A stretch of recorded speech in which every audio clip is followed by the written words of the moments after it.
How to manage exact alarm permissions on Samsung. This tutorial shows you how to control which apps can schedule precise alarms and reminders.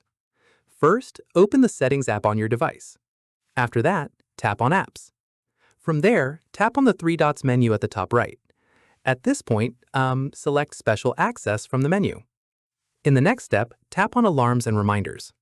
Following this, you'll see a list of apps that have requested this permission, like alarm clocks or calendar apps. Once done, toggle on the switch next to any app you want to allow exact alarm scheduling for. From here, toggle off any app you don't want to have this permission. Keep in mind, apps without this permission may still set alarms, but they could be delayed by a few minutes due to battery optimization. Finally, repeat these steps anytime you install a new app that needs precise alarm access. And that's it. If this guide helped you manage exact alarm permissions on Samsung, give it a like, subscribe for more Android tutorials, and tap the bell icon for updates. See you in the next one.